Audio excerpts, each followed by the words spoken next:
नमस्कार दोस्तों, आप सभी का बहुत बहुत स्वागत है हमारे यूट्यूब चैनल सक्सेस एजुकेटर में। आज की इस लेक्चर में डिस्कस करने जा रहे हैं इंडियन पॉलिटिकल लेक्चर नंबर 4 और इसमें जो है हम डिस्कस करेंगे formation of Indian states and it's union territories.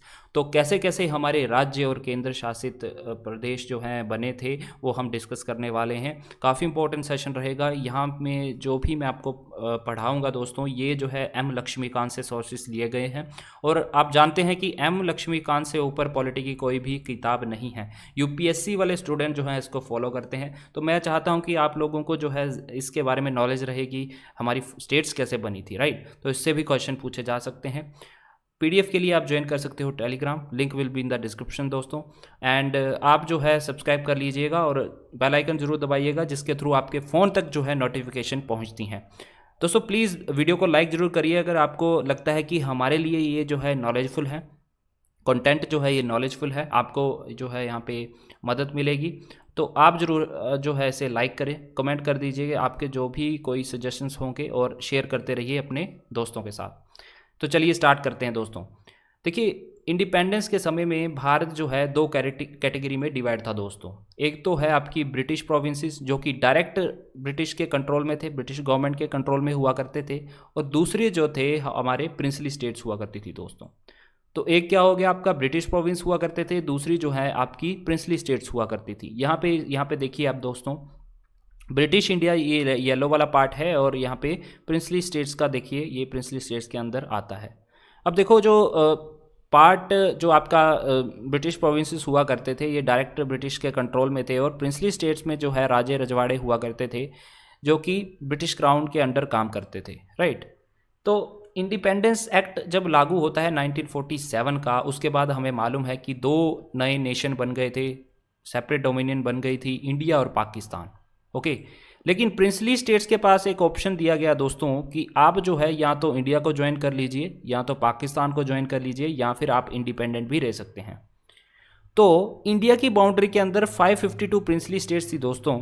उसके जो 552 प्रिंसली स्टेट्स थी उनमें से 549 स्टेट्स ने जो है भारत को ज्वाइन कर लिया फाइनली। बची जो तीन थी वो कौन थी आपकी, हैदराबाद, जूनागढ़ और कश्मीर। ये तीन जो थी दोस्तों, इन्होंने रिफ्यूज़ कर दिया इंडिया में ज्वाइन करने के लिए। लेकिन बाद में जो है यहाँ पे पुलिस एक्शन के थ्रू हैदराबाद को भी ज्वाइन कर लिया गया। जूनागढ़ को यहाँ पे रेफरेंडम हुआ, यहाँ पे इन्होंने भी ज्वाइन कर लिया भारत को। और इसके बाद कश्मीर में इंस्ट्रूमेंट ऑफ असेशन एक डॉक्यूमेंट होता है, ये उसके थ्रू जो है यहाँ पे इसे भी ऐड कर लिया गया था दोस्तों। तो याद रखना 552 प्रिंसली स्टेट्स थी टोटल, जिसमें से 549 ने इनिशियली जो है इंडिया को ज्वाइन किया था। और तीन कौन सी थी जिन्होंने इंडिया को ज्वाइन करने से पहले मना कर दिया था, वो हैदराबाद, जूनागढ़ और कश्मीर थी दोस्तों। वेरी इंपॉर्टेंट, यहाँ पे देख सकते हो आप हैदराबाद। कैसा लगता अगर हैदराबाद हमारा पार्ट नहीं होता। ये आपका जम्मू एंड कश्मीर, ये आपका जूनागढ़ जो गुजरात वाला एरिया था, राइट। तो इनको जो है हमने बाद में ऐड किया था। आगे चलते हैं।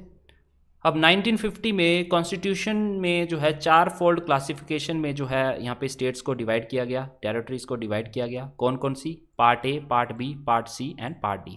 पार्ट सी स्टेट हमारा बिलासपुर भी था, हमने हिमाचल दर्पण के लेक्चर में देखा था। और हिमाचल दर्पण की बुक में जो हमारी हिस्ट्री है उसमें ये सब बातें दी गई हैं दोस्तों। तो 4 फोल्ड क्लासिफिकेशन में जो है हमारे कॉन्स्टिट्यूशन में सबसे पहले चीज़ें थी कैसे, टोटल नंबर ये थी 29। 9 जो थी दोस्तों ये गवर्नर प्रोविंस बोला गया ब्रिटिश इंडिया का, राइट। और नेक्स्ट जो 9 थी ये प्रिंसली स्टेट्स थी विद लेजिस्लेचर। और पार्ट सी में कौन सी आती थी, चीफ कमिश्नर प्रोविंस। तो हमारा बिलासपुर 1948 में कौन सा था, चीफ कमिश्नर प्रोविंस था दोस्तों, राइट। उसके बाद पार्ट डी में आता था आपका अंडमान एंड निकोबार आइलैंड। ये सिर्फ एक ही ऐसी यूनियन टेरिटरी थी, या फिर हम बोले टेरिटरी थी भारत की, जो कि पार्ट डी में आती थी, राइट। तो पार्ट ए में कौन से आएंगे, 9 आएंगे, पार्ट बी में भी 9 आएंगी, पार्ट सी में जो दोस्तों टोटल 10 थे, और जो डी था इसमें सिर्फ Andaman and Nicobar. Part A में कौन सा था, जो ब्रिटिश इंडिया के अंदर, पार्ट बी में जो आपकी प्रिंसली स्टेट्स, पार्ट सी में आपका चीफ कमिश्नर प्रोविंस, और पार्ट डी कौन सा था आपका अंडमान एंड निकोबार। देखिए इसके बाद क्या होता है, देखिए 29 आपको यहाँ पे पूरे जो है स्टेट्स प्लस यूनियन टेरिटरीज देखने को मिलेगी। खैर पहले तो यूनियन टेरिटरी ये सब नाम नहीं दिया गया। उसके बाद कमीशन बनते हैं दोस्तों दो, एक तो धार कमीशन बनता है, दूसरी एक कमेटी बनती है जिसका नाम था JVP कमेटी। पहले धार कमीशन को देखते हैं। देखो साउथ इंडिया में क्या हुआ दोस्तों कि काफ़ी सारे प्रोटेस्ट हुए कि हमें जो है लिंग्विस्टिक बेस पे जो है रीऑर्गेनाइजेशन चाहिए स्टेट्स का, राइट। तो पहले काफ़ी बड़े बड़े थे स्टेट्स, ठीक है, काफ़ी ज़्यादा बाउंड्री हुआ करती थी, काफ़ी ज़्यादा जो है इनका एरिया कवर करती थी स्टेट्स। तो साउथ इंडिया में यहाँ पे प्रोटेस्ट होते हैं और यहाँ पे बोलते हैं कि रीऑर्गेनाइजेशन करवाया जाए स्टेट का लैंग्वेज के आधार पर, यानी कि भाषा के आधार पे जो है यहाँ पे डिवाइडेशन होना चाहिए स्टेट का। फिर इसके लिए जो है सरकार क्या करती है, जून 1948 में जो है एक लिंग्विस्टिक प्रोविंस कमीशन बनाया जाता है जिसके चेयरमैन होते हैं आपके एस के धार, राइट। और ये क्या करते हैं, अपनी रिपोर्ट को सबमिट कब करते हैं, दिसंबर 1948 में। अब देखिए जून 1948 को ये कमीशन जो है बनता है और अपनी रिपोर्ट कब सबमिट कर देता है, दिसंबर में, राइट। लेकिन ये क्या बोलता है कि हम लिंग्विस्टिक बेस पे दोस्तों स्टेट को रिओर्गेनाइज नहीं करेंगे, हम एडमिनिस्ट्रेटिव बेस पे जो है एडमिनिस्ट्रेटिव कन्वीनियंस के बेस पे जो है यहाँ पे स्टेट को बनाएंगे। तो इसके चलते जो है काफ़ी सारे जो है एगिटेशन होता है, लोग नहीं मानते हैं और फिर से जो है गवर्नमेंट क्या करती है, प्रेशर में आके एक लिंग्विस्टिक प्रोविंस कमेटी बनाती है एक और, जिसमें मेंबर होते हैं आपके जवाहरलाल नेहरू, वल्लभ भाई पटेल एंड पिट्टाभी सीतारमैया। तो जेवीपी इसलिए बोला जाता है कि J stand for Jawaharlal Nehru, V stand for Vallabh bhai Patel and P stand for Pattabhi Sitaramayya. अब देखो दिसंबर 1948 को जो है यहाँ पे ये एग्जामिन करते हैं और अपनी रिपोर्ट कब सबमिट करते हैं, नेक्स्ट ईयर अप्रैल 1949 को। और ये भी सेम ही चीज़ बोलते हैं दोस्तों कि हम लैंग्वेज के आधार पे जो है ये काम नहीं करेंगे, रीऑर्गेनाइजेशन ऑफ स्टेट नहीं करेंगे हम लैंग्वेज के आधार पे।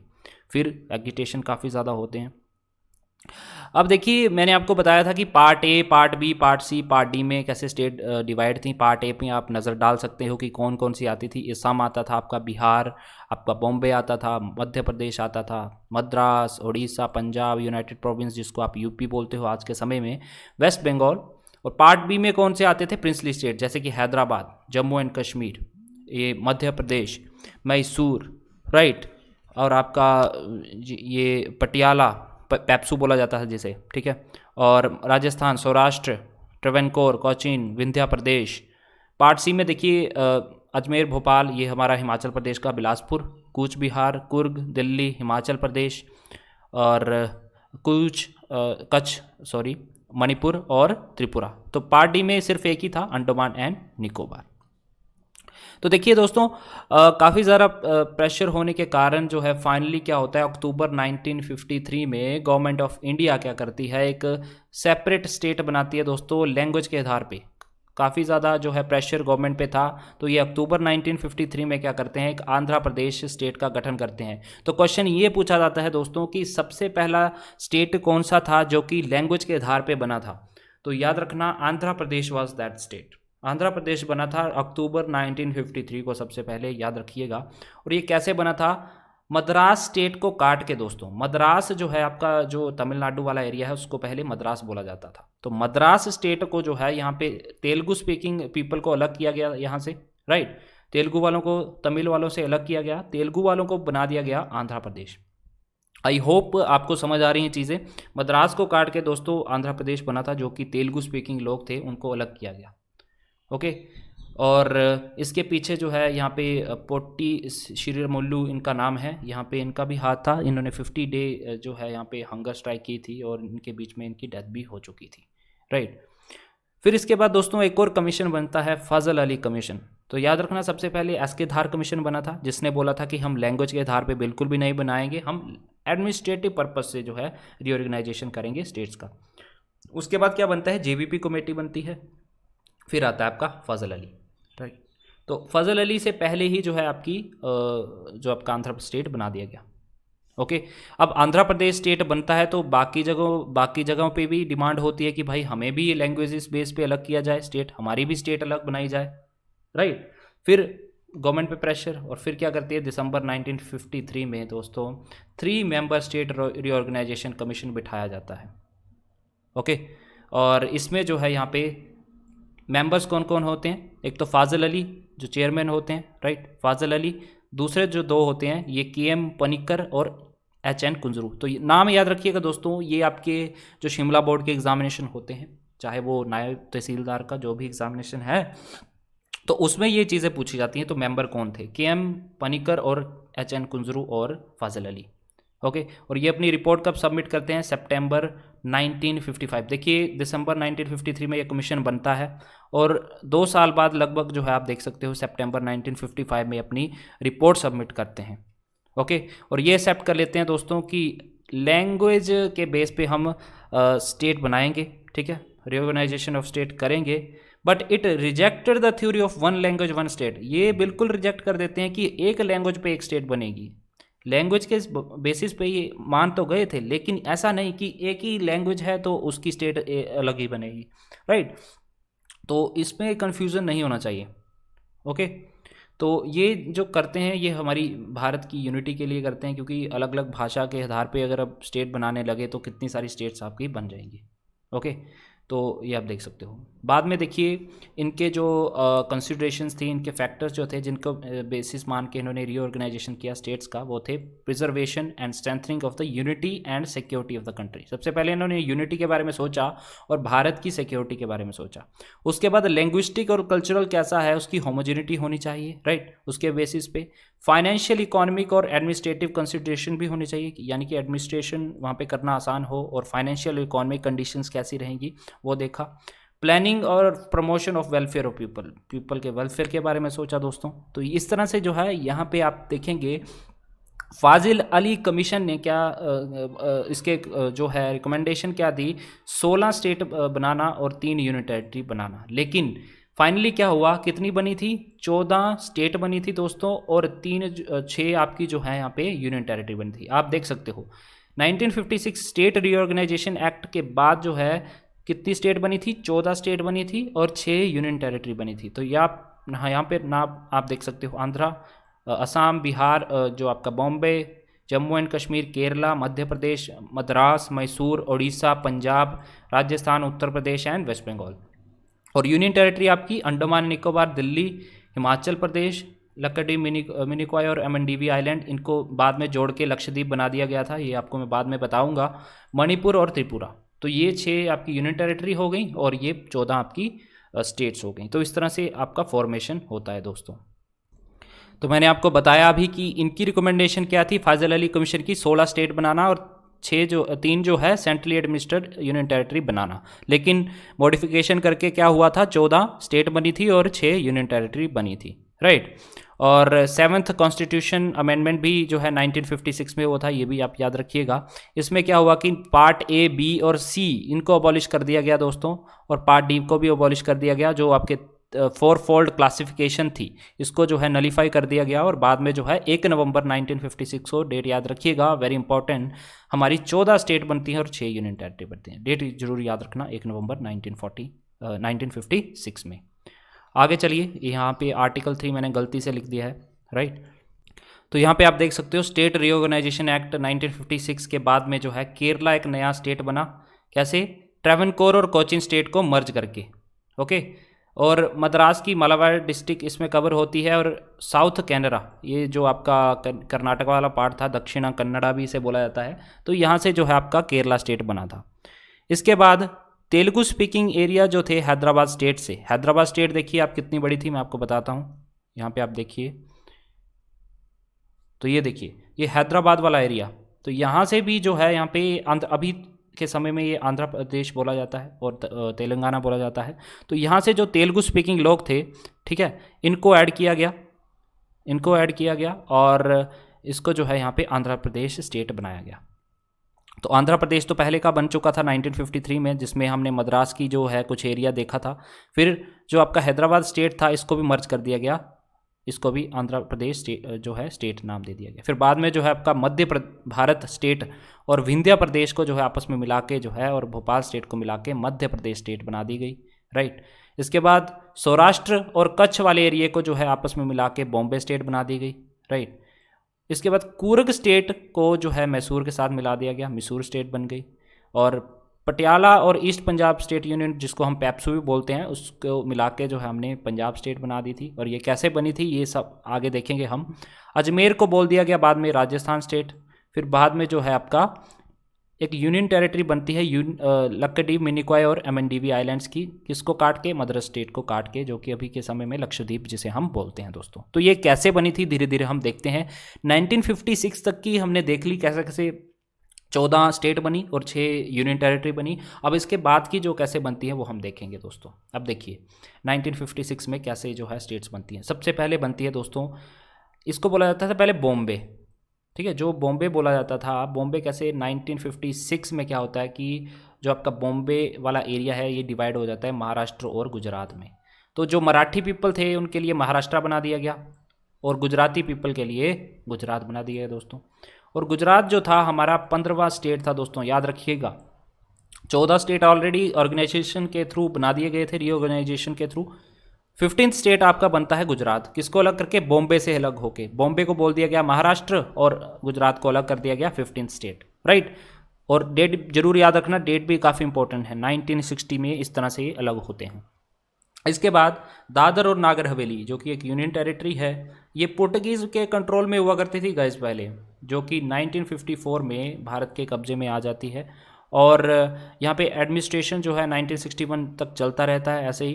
फिर उसके बाद जो है यहाँ पे यूनियन टेरिटरी कब बनती है, ये 1961 में ही बन जाती है, जो 10th कॉन्स्टिट्यूशनल अमेंडमेंट के थ्रू। तो याद रखना कॉन्स्टिट्यूशनल अमेंडमेंट ऑफ 10th जो है यहाँ पे 1961 में हुआ था, जिसके थ्रू दादर नागर हवेली को इंडिया में ऐड कर लिया गया था। Okay, in case of union territory no reference need to be made to the concerned legislature to ascertain its view and parliament can take itself its deemed action। तो यहाँ पे देखिए बताया गया है कि यूनियन टेरिटरी के केस में, ये तो आई थिंक ये पिछली स्लाइड का मैंने ऐड कर दिया है, आई एम सॉरी, आगे चलते हैं। और इसके अलावा हमने देखा अभी महाराष्ट्र गुजरात सबसे पहले बनता है 1960 में, फिर उसके बाद 1961 में आप देखेंगे यूनियन टेरिटरी बनती है दादर और नागर हवेली। इसके बाद गोवा और दमन एंड दीव बनते हैं दोस्तों, गोवा और दमन एंड दीव। पहले ये साथ में थे, गोवा भी दमन एंड दीव के साथ में हुआ करता था।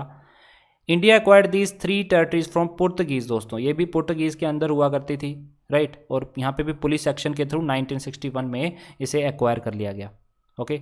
और इसको भी 12th कॉन्स्टिट्यूशनल अमेंडमेंट के थ्रू 1962 में भारत की यूनियन टेरिटरी बना दिया गया था, गोवा दमन एंड दीव, ये तीनों को, राइट। लेटर ऑन आप देखेंगे 1987 को जो है दोस्तों गोवा को एक सेपरेट स्टेट बना दिया गया, स्टेटहुड का दर्जा दे दिया गया, और दमन दीव जो है यूनियन टेरिटरी ही रहा बाद में। इसके बाद पुडुचेरी की बात आती है। पुडुचेरी जो है फ्रेंच एस्टेब्लिशमेंट के अंदर था दोस्तों। तो कई बार क्वेश्चन ऐसे भी पूछा जाता है कि दमन एंड दीव, दादर एंड नागर हवेली या फिर पुडुचेरी के बारे में पूछ लिया जाएगा कि ये किन के अंडर हुआ करती थी। तो पुडुचेरी जो थी ये फ्रेंच के अंदर हुआ करती थी, राइट। और पुडुचेरी के अंदर दोस्तों 4 चीज़ें आती हैं। एक तो पुडुचेरी आता है, कराईकल आता है, माहे आता है और यनम। ये अलग अलग स्टेट में हैं दोस्तों, ये देखिएगा आप मुझे कमेंट बॉक्स में लिखेंगे ये चारों चीज़ें जो हैं कौन कौन सी स्टेट के अंदर आती हैं, मुझे आप बताइएगा, राइट। तो फ्रेंच ने इसको 1954 को जो है भारत को ये टेरिटरी सौंप दी थी, राइट। और इसको पहले एक्वायर्ड टेरिटरी बोला जाता था दोस्तों। फिर 1962 को इसमें भी जो है इसको भी यूनियन टेरिटरी बना दिया गया as per 14th constitutional amendment. तो 14 कॉन्स्टिट्यूशनल अमेंडमेंट के थ्रू जो है इसको ऐड कर लिया गया भारत की यूनियन टेरिटरी के तौर पे। अब देखिए पहले हमने देखा कि स्टेट कौन सा बना था, 15th गुजरात बना था बॉम्बे से अलग होके, महाराष्ट्र अलग बन गया था, गुजरात अलग बन गया था। बाकी हमने यूनियन टेरिटरी देखी दादर और नागर हवेली, फिर उसके बाद Goa and Daman and Diu, फिर पुडुचेरी। अब हम देखेंगे एक नई स्टेट 1963 को दोस्तों नागालैंड बनता है। नागालैंड कैसे बनता है दोस्तों, ये पहले असम का पार्ट हुआ करता था, याद रखिएगा। नागा जो आपका असम का पार्ट था, नागा हिल्स और त्यूनसेंग एरिया, इसको काट के दोस्तों एक नागालैंड बनाया गया 1963 में, असम से अलग करके, ओके। तो इस तरह से जो है नागालैंड को as a 16th state of India बनाया जाता है। तो 15th कौन थी, गुजरात थी, और 16th कौन सी बनी, नागालैंड बनी दोस्तों 1963 में। डेट जरूर याद रखिएगा, राइट। तो ये आप याद रख सकते हैं। इसके बाद दोस्तों हरियाणा, चंडीगढ़ और हमारा हिमाचल प्रदेश बनता है। कब बनता है, 1966 में। आपको पता होगा शाह कमीशन था इसका नाम, ठीक है। शाह कमीशन 1966 में आया था, जो कि जिसमें हरियाणा को अलग बनाया गया state as a 17th state of India, याद रखिएगा। 17वीं स्टेट कौन सी बनी, हरियाणा बनी। और यूनियन टेरिटरी चंडीगढ़ को अलग कर दिया गया, राइट, पंजाब में से। और पंजाब को एक अलग जो है यहाँ पे स्टेट बनाया गया, क्योंकि सिख होमलैंड के लिए जो है काफ़ी जहाँ पे अकाली दल के द्वारा जो है यहाँ पे प्रोटेस्ट हुए थे, तो यहाँ पे पंजाब अलग बना, हरियाणा बन गया as a 17th state, Chandigarh union territory बना दिया गया, राइट, और यहाँ पे पंजाब अलग बना। अब हिंदी स्पीकिंग वाले जो लोग थे, पहले तो आपको मालूम है कि ये इकट्ठा था हरियाणा और जो आपका पंजाब वाला एरिया और चंडीगढ़ वाला एरिया हम बोलें तो हिंदी स्पीकिंग लोगों को हरियाणा में डाल दिया और पंजाबी स्पीकिंग वालों को तो पंजाब बन गया। लेकिन जो हिली एरियाज़ वाले थे दोस्तों, हमने ये बुक में पढ़ा है हमारी हिमाचल दर्पण में कि जो हिली एरियाज़ थे वो हिमाचल प्रदेश में ऐड हो गए थे, राइट। अब वो हिली एरिया कौन से थे ये आप ज़रूर देखिएगा और कमेंट बॉक्स में ये लिखिएगा दोस्तों।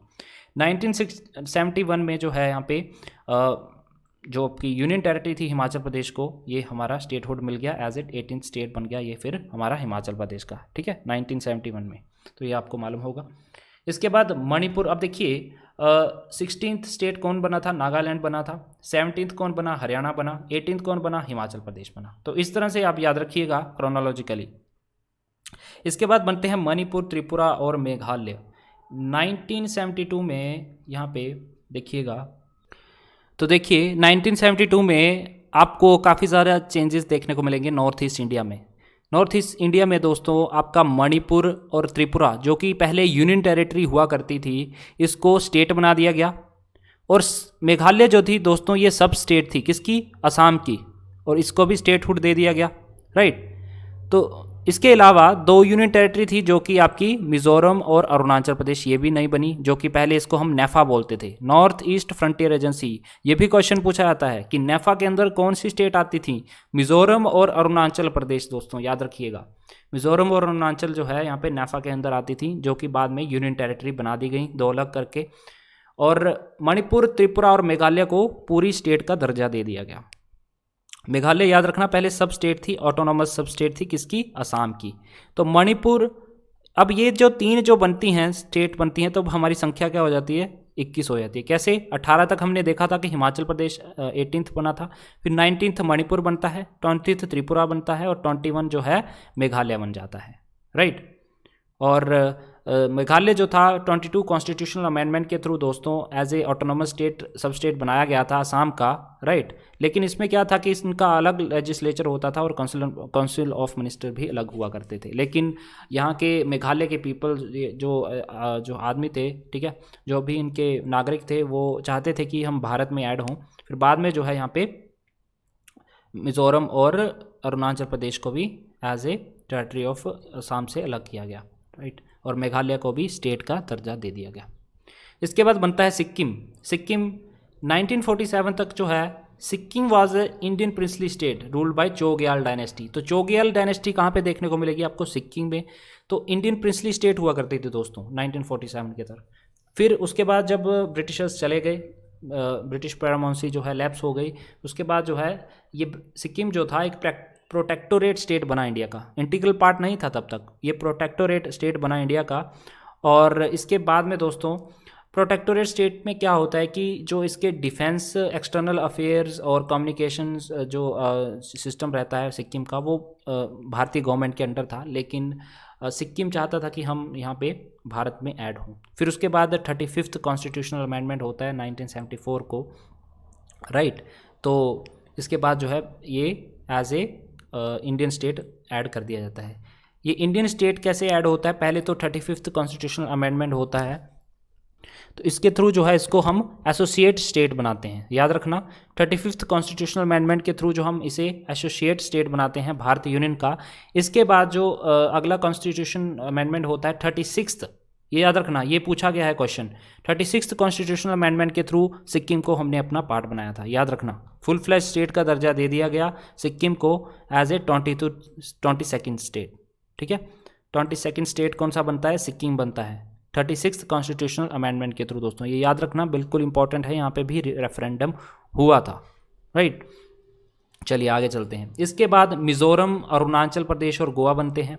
मिजोरम कैसे बनता है, 1987 को 3 न्यू स्टेट जो कि मिजोरम, अरुणाचल प्रदेश एंड गोवा, 3 नई स्टेट बनती हैं। और कैसे बनती है, 23rd, 24th एंड 25th। तो टोटल नंबर ऑफ स्टेट्स कैसी होगी, 25 हो गई यहाँ पे, राइट। और यहाँ पे देखिएगा, फिर आप देखेंगे ये 25 स्टेट यहाँ पे हो जाती हैं। और मिज़ोरम जो कि यूनियन टेरिटरी था, देखिए मिज़ोरम और अरुणाचल प्रदेश को नेफा बोला जाता था पहले, लेकिन 1972 में हमने देखा कि इन दोनों को यूनियन टेरिटरी बना दिया गया।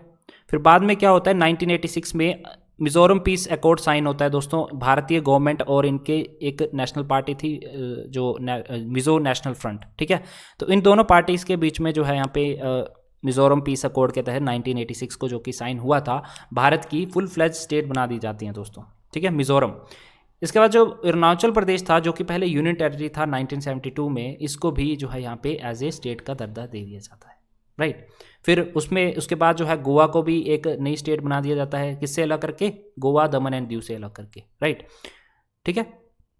तो इसको भी जो है यहाँ पे गोवा को एक स्टेट का दर्जा दे दिया जाता है। फिर इसके बाद 2000 में यहाँ पे 3 नई स्टेट बनती हैं, छत्तीसगढ़, उत्तराखंड एंड झारखंड। ये कैसे बनती हैं ये याद रखिएगा, ये 2000 वाला क्वेश्चन काफ़ी बार पूछा जाता है। तो छत्तीसगढ़, उत्तराखंड और झारखंड क्रिएट हो जाती हैं कैसे, मध्य प्रदेश में से आपका छत्तीसगढ़ निकाला जाता है, छत्तीसगढ़ बनता है, मध्य प्रदेश में से निकाला गया ये दोस्तों, ये पता होना चाहिए आप लोगों को।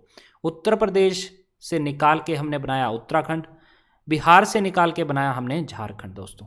तो पहले ये बिहार, उत्तर प्रदेश और मध्य प्रदेश के तीनों पार्ट हुआ करते थे अलग अलग। छत्तीसगढ़ किसका पार्ट था, मध्य प्रदेश का, उत्तराखंड किसका पार्ट था, उत्तर प्रदेश का, झारखंड किसका पार्ट था, बिहार का दोस्तों। तो इससे जो है हमारी टोटल नंबर ऑफ स्टेट की जो है यहाँ पे लेंथ हो गई, नंबर हो गए हमारे 28, 26, 27, 28 स्टेट के तौर पे जो है यहाँ पे छत्तीसगढ़, उत्तराखंड और झारखंड हमें देखने को मिलती हैं। उसके बाद ये तो हमने देखा ही है 214, जब तेलंगाना जो है आंध्र प्रदेश से अलग किया गया, एज ए 29th स्टेट इसको बनाया गया दोस्तों, ठीक है। और इस तरह से जो है आप देख सकते हो यहाँ पे आंध्र प्रदेश को आंध्र प्रदेश से अलग करके जो है यहाँ पे यहाँ के तेलंगाना बनाया गया था, राइट। तो लास्ट जो हमारा 2019 में ये चीज़ें हुई हैं, ठीक है। 2019 में हमारा जम्मू एंड कश्मीर और लद्दाख को एक सेपरेट यूनियन टेरिटरीज बना दिया गया। अब मुझे आप कमेंट बॉक्स में लिखिए दोस्तों, रिसेंट टाइम में हमारी स्टेट्स कितनी हैं और यूनियन टेरिटरीज कितनी हैं, ये आप मुझे कमेंट डाउन करिए।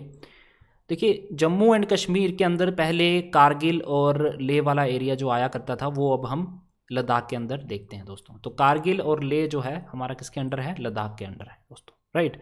तो total number of state and union territories you will mention in comment section, तो वो मुझे आप मेंशन आउट करिए। Thanks for watching this lecture guys. मुझे आप अपना सजेशन दीजिए। लेक्चर थोड़ा लंबा हुआ, लेकिन आपको नॉलेज चाहिए थी, तो वो ऑब्वियसली लेक्चर जो है लंबा होना ही था, राइट।